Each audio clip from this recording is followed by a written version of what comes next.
వ్యవహారానికి సంబంధించి అక్రమాలకు సంబంధించి భూ కబ్జాలు చాలా అంశాలకు సంబంధించి విచారణ కొనసాగుతూ ఉంది. పెద్ద ఎత్తున ఆస్తులు బయటకు వస్తూ ఉన్నాయి. లావాదేవీల అంశానికి సంబంధించి కూడా ఒకవైపున విచారణ కొనసాగుతోంది. బినామీలు కేఎన్ఆర్ఏ ఇంకెవరికో బినామీ అని భావిస్తున్న ఈ తరుణంలో మళ్ళీ బినామీకే బినామీలు అన్నట్లుగా పెద్ద ఎత్తున ఆస్తులను ఇతర పేర్ల మీద రాయించినట్లుగా కొంత విచారణ అధికారులు గుర్తించిన నేపథ్యంలో వారందరికి కూడా నోటీసులు ఇచ్చి విచారించే అవకాశం ఉంది. ఇప్పటికే కొంతమందికి నోటీసులు ఇచ్చారనేది సమాచారం. అయితే ఈలోగానే ఆస్తుల వివరాలు కానీ ఇతర అంశాలు కానీ ఏది బయట పెట్టొద్దంటూ ఎవరైతే బినామీలుగా వ్యవహరించారో వారిని కేఎన్ఆర్ బెదిరిస్తున్నారన్న వార్తలు వస్తున్నాయి.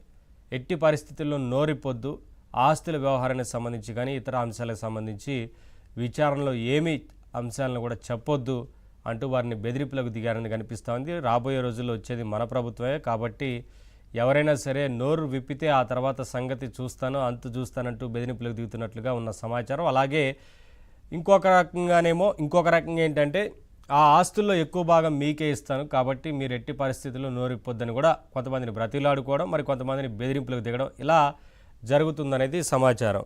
మొత్తంగా చెవిరెడ్డి భాస్కర్ రెడ్డికి సంబంధించి వెంచర్లు కావచ్చు, ఇతరత్ర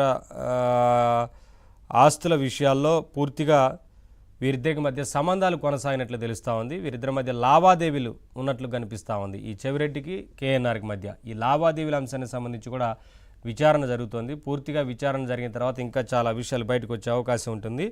ఈ క్రమంలోనే ఇక్కడ చెవిరెడ్డి కుటుంబం వేసిన 47 ఎకరాల వెంచర్లో 10 ఎకరాలు కేఎన్ఆర్ కొనుగోలు చేశారనేది తెలుస్తోంది. ఈ క్రమంలో విజయవాడలో హుండాయ్ కార్ల షోరూంలో భాగస్వామ్యం లాంటి అంశాలు వెలుగులోకి వచ్చాయి. 2 కోట్లు చెల్లించి 51% వాటా రాయించుకున్నట్లుగా సమాచారం అందుతూ ఉంది. మొత్తంగా ఆర్థిక లావాదేవీలో 4.5 కోట్లు చెల్లించినట్లు ఇక్కడ నిర్ధారణ జరిగిందనేది కనిపిస్తూ ఉంది. అయితే కేఎన్ఆర్ ఇటు పుత్త సహా 7 మందిని విచారణ నేడు చేయబోతున్నట్లు కనిపిస్తూ ఉంది. వీటన్నిటికి సంబంధించి వాటి డిబేట్లో మాట్లాడదాం. డిబేట్లో పాల్గొంటున్నారు టీడీపీ లీడర్ సురేందర్ నాయుడు గారు, అనలిస్టు, సీనియర్ జర్నలిస్టు